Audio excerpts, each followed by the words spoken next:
Morning guys. Good morning, good morning. Tingnan nyo, sobrang foggy no. Para kaming nasa Baguio or nasa ibang bansa. Charot. Ibang bansa. Ayan. Foggy kami kasi bukid po kami guys. Sobrang bukid kami kaya ayan. Ayan.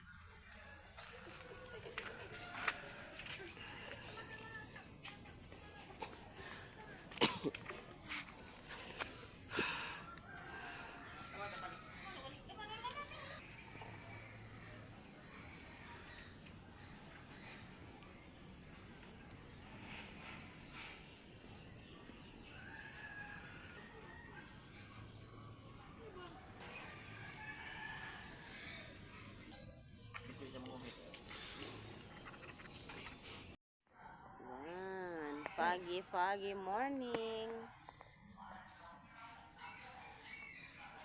May isda na naman guys. May isda na naman nagyayaw-yaw dyan sa baba. Kaso wala tayong pambili kaya makikinig na lang tayo sa yaw-yaw ng isda.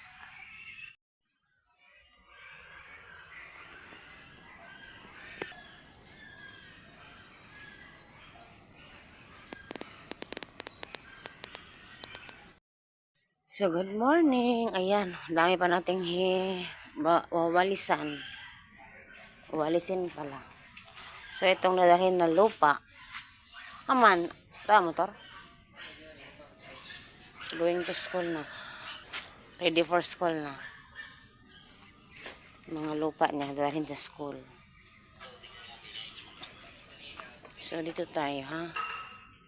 Ito po ang simbahan namin. Yan.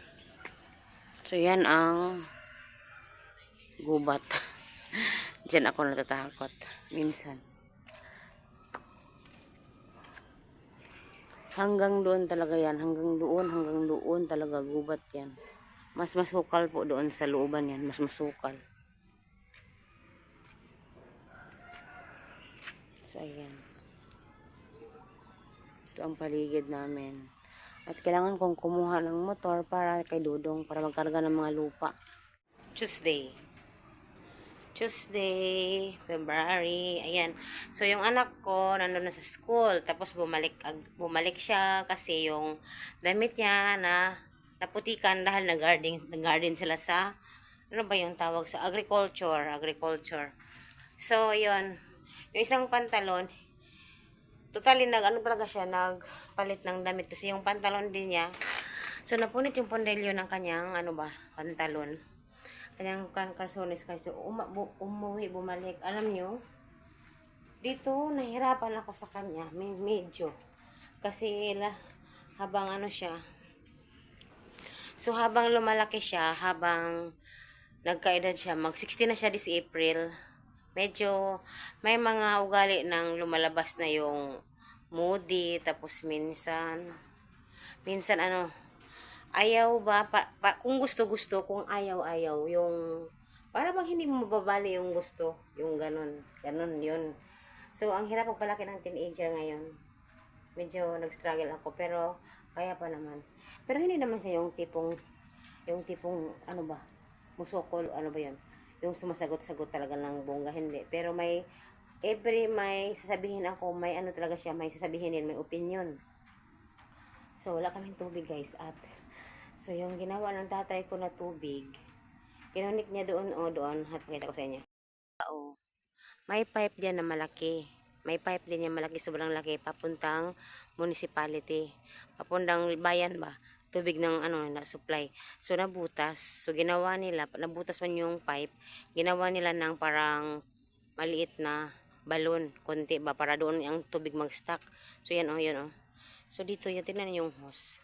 Kinonekta ng tatay ko sa balon at yan ang tubig. So ngayong araw makapaglaba ako at ito ang naipon kong tubig, isang tub. Yan ang naipon kong tubig ngayon. At ayan kasi naglalaba ako. Nilabhan ko lahat ng maputing damit ni Dodong.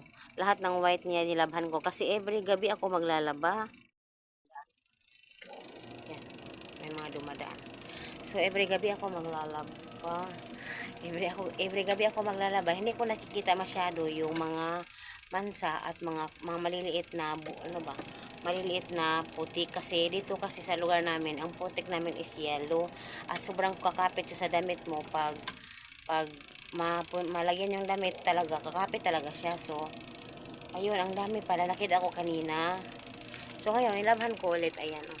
So, mabuti na lang, may washing yung kapatid ko. So, nakigamit na naman ako ng washing niya. Kasi, pag labahan ko yan ng manumano, masama po ang aking pakiramdam, guys, for simula kahapon. Ngayon ay anong petsa ngayon? Tuesday, February 11. Simula kahapon, masama yung pakiramdam ko. Kaya medyo hindi ako okay. Kaya nga, masama pakiramdam. Kagabi, after ko naglaba kagabi, parang 11, 12 o'clock na akong natapos naglaba kagabi. Sobrang pagod ko. Masakit yung likod ko, masakit yung balakang ko. Siguro din yung balakang ko masakit dahil lagi akong kumakain ng tuyo at bagoong everyday talaga kasi nagtitipid nga ako kasi pangbaon ng anak ko, di ba? So, ngayon hindi ako nakatipid. Kasi sinabihan ako ng kapitbahay namin na may isda daw siya tapos 100 na lang ang 1 kilo ng pusit. Lumang pusit ba? Yung maliliit na ganito. Yan, maliliit na ganyan, oh. Siguro alam din yan. Pusit ba yan? Kasi sa amin ito sa Bisaya, nukos ang tawag namin dito. So, 1 kilo yan. O yan, 1 kilo yan. Sabi sa akin, sa baba yung bahay, nagbibinta siya ng isda. Sabi sa akin, ate, 1 kilo, 100 na lang. So, bibili kayo ko. Sabi ko, kinuhaan ko na yung baon ni Dudong. Binili ko na 1 kilo kasi para mamaya, pagdating ni Dudong, wala man siyang baon din. Pati pagdating ng tatay ko, galing sa trabaho doon sa bukid. Kasi pumunta siya ng gumahan, may makain din. Kasi kaya magluluto ako ngayon at mag-ano din ng tubig ba. Mag-iipon kasi naglalaba nga ako. At yung isang kapatid ko, kakatulog lang kanina ng umaga. So, every gabi, gising. Kasi may ginagawa, hindi ko alam. Tapos, every umaga, tulog siya. So, literally ngayon, ako lang dito mag-isa. Kapatid ko kasama ko pero tulog. So, yung anak ko nag-aaral. So, yung isang kapatid ko na pumunta dito, umalis na din siya, umuwi na sa bukid kasama ng tatay ko doon kung saan ang tatay ko nagugumas, kasama sila doon. So ayan guys, so dyan nagbibenta ng isda, oh, yung bahay sa baba.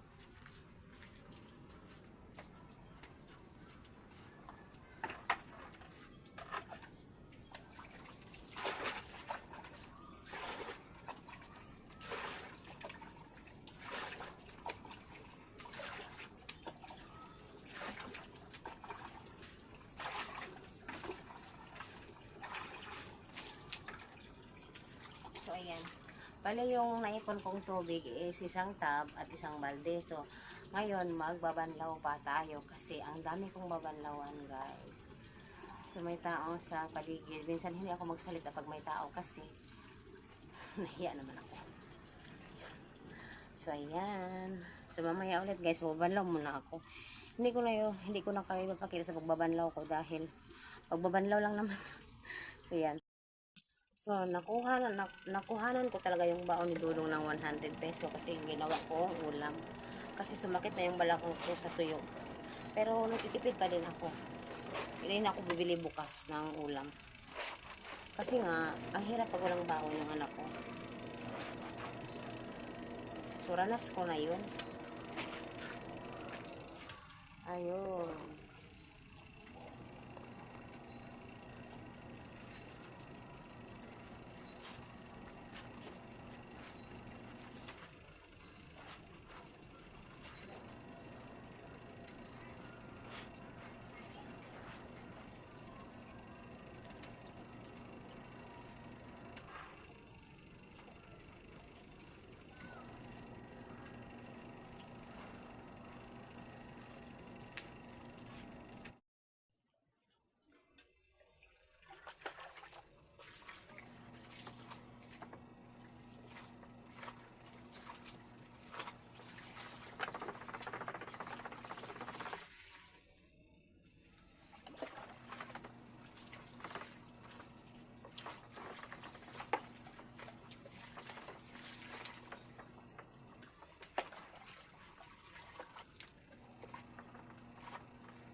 So medyo nahirapan ako sa puntong ito sa paglalaba dahil hindi talaga everyday o every laba ko hirap ako dahil wala nga kaming palanggana, balde lang dalawa.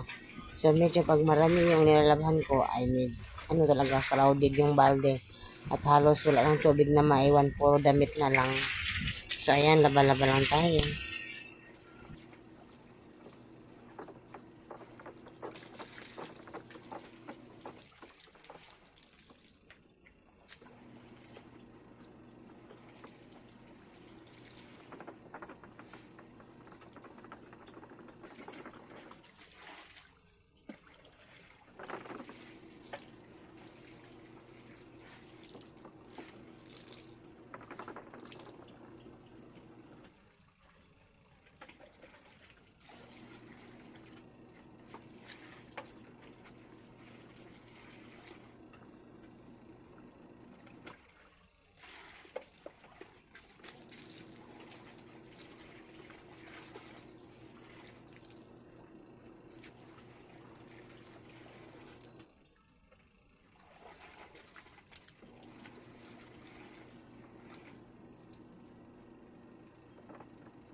Sa sobrang pawis, daming taong dumadaan. Ay, pumasok yung pawis sa aking mata, sakit.